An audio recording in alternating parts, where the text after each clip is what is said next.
ಪ್ರಚಟ ಪ್ರಚಟ ಕಹ ಕಹ ವಮ ವಮ ಬಂದ ಬಂದ ಘಾತಯ ಘಾತಯ ಓಂ ಫಟ್ ಅಂತ ಹೊಡೆದಂಗಿದೆ.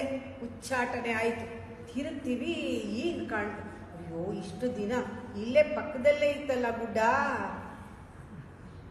ಇಲ್ಲೇ ಇದ್ರಲ್ಲ ಇವರು, ಹೇಳ್ಕೊಂಡು ಕೂತಿದ್ರಲ್ಲ ಪಾಪ. ಯಾರು ಬರಲಿ ಯಾರು ಬರದೇ ಇರಲಿ, ಅನ್ಯಾಯವಾಗಿ ವೇಸ್ಟ್ ಆಯ್ತಲ್ಲ ನಮ್ಮ ಟೈಮ್ ಎಲ್ಲ.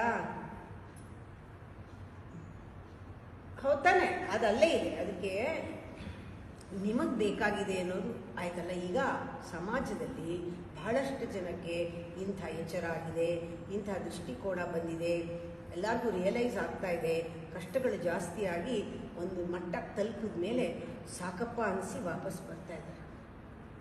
ಎಷ್ಟೊತ್ತು ಕೂತ್ಕೋತಾರೆ ಕಂಪ್ಯೂಟರ್ ಮುಂದೆ? ಎಷ್ಟು ವರ್ಷ ಕೂತ್ಕೋತಾರೆ? ಒಳಗಡೆ ಬೆನ್ನೆಲ್ಲ ಸವಿತಾ ಇದೆ, ಗೂನಾಗ್ತಾ ಇದೆ, ತಲೆನೋವು, ಮೈಗ್ರೇನ್ ಬರ್ತಾ ಇದೆ. ಮೈಗ್ರೇನಿಂದ ಇನ್ನೇನೋ ಅಟ್ಯಾಕ್ ಆಯಿತು, ಡಿಪ್ರೆಷನ್ ಆಯಿತು. ಆ ಕಂಪನಿನೇ ಕಿತ್ತು ಹೋಗೋವರೆಗೂ ಕೆಲಸ ಮಾಡಿದ್ದಾರೆ. ಇವಾಗ ಕಂಪನಿಯಿಂದ ಅವ್ರನ್ನ ಕಿತ್ತಾಕಿದ್ದಾರೆ, ಕಂಪನಿನೇ ಇಲ್ಲ. ಇವಾಗ ಅವ್ರ ಗತಿ ಏನು?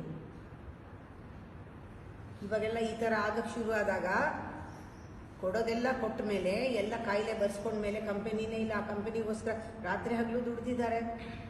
ಅವ್ರಿಗೇನು ಇನ್ನೊಂದು